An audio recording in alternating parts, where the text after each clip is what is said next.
young love and a little soft shoe, a winning combination. Welcome to your Tuesday lunch break. I'm Tanya Rivero. You just saw a little bit of La La Land, the Hollywood musical leading the pack with 14 Oscar nominations, tying the record for the most in Academy Award history. Plus, this year, Oscars So White will not be trending.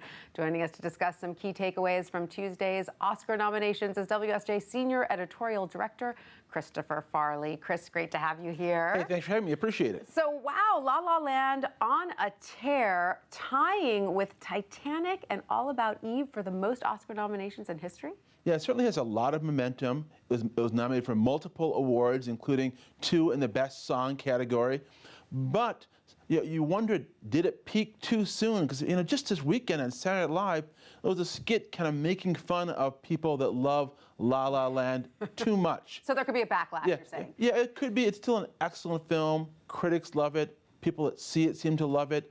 So you have to consider that the front runner, given all the nominations it's gotten. We'll see what happens. Now, this year, good news, Oscars So White will not be trending. This was a diverse pool of nominees, correct? It was a diverse pool. You see, for Best Picture, you have Fences, you have Hidden Figures, you have Moonlight, all films that have predominantly African-American casts right there in the Best Picture nominations. And also you have Dev Patel's film, Lion, also with a Best Picture nomination. So there's a lot of diversity in the Hollywood nominations this year. That's great. Great to hear. Now, this is an interesting little financial point you and I were discussing before the show. None of the nominated films are set to gross more than $150 million, right?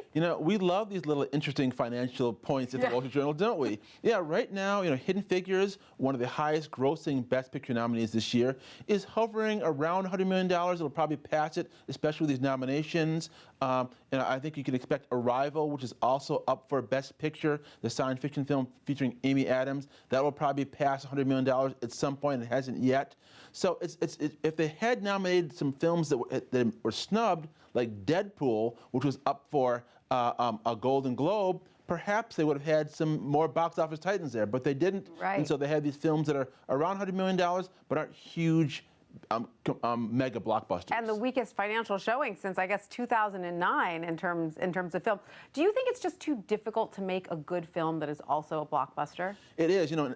Actors and directors tell me all the time, when you do make these blockbusters, you have 1 million people from the studio calling saying, do this, do that, add this, cast this person, and it takes away sometimes from the art of what you're making. Right. When you make a small personal film, you get to call the shots and you get the Oscar nominations, but you don't necessarily have the huge box office that some of these big budget movies that are sort of soulless, like Batman versus Superman, because they get a lot of money, but they don't necessarily get the love from the critical community. Let's talk quickly about some of the surprises. I mean, I think a lot of people were surprised to see Mel Gibson back in the action there. He was nominated for Best Director, correct? Right, of course. Mel Gibson, of course, was persona non grata around Hollywood for a while because of some racist, sexist, and anti-Semitic comments that he made.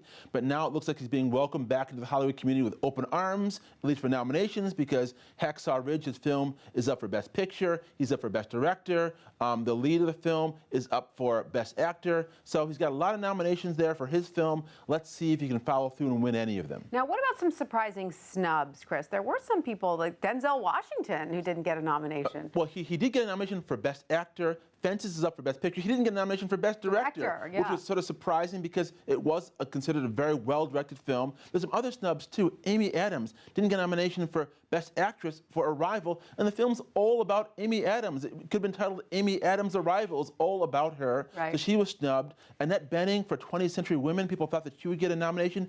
She didn't. Deadpool, she mentioned before, no nomination for Ryan Reynolds to star or for the picture, no matter, despite the fact it made a lot of money and got a lot of critical acclaim. And Martin Scorsese, for his Silence, Totally Silence, didn't get any of the major nominations. So there were a lot of snubs this year when it comes to the Oscars. Absolutely. And do you think there's a little bit of a trend for the Academy to sort of elevate roles that were, leading roles essentially, but call them supporting roles so that these great actors can get nods? Yeah, it's become absolutely ridiculous. I mean, Jeff Bridges, terrific actor, well-deserving of an award this year for Hell or High Water, but clearly that's a Best Actor role. He's up for Best Supporting Actor.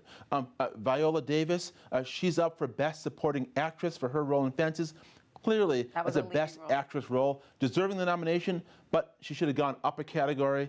And so that's sort of a problem. Dev Patel, also nominated for Lion for Best Supporting Actor. That seemed to me like a Best Actor role. He's pretty much half the movie. That's so true. Now, thank you so much, Chris. We'll all be watching. Jimmy Kimmel, I guess, is hosting this year's Oscars, right? Is that the first time? He's hosting. We'll see how he does. Again, when you don't have a big blockbuster Titanic film in there, it doesn't necessarily bring all the viewers, but the diversity of the nominees this year should help elevate the audience. Should be a fun one. Chris Farley, thank you so much for Thank that. you.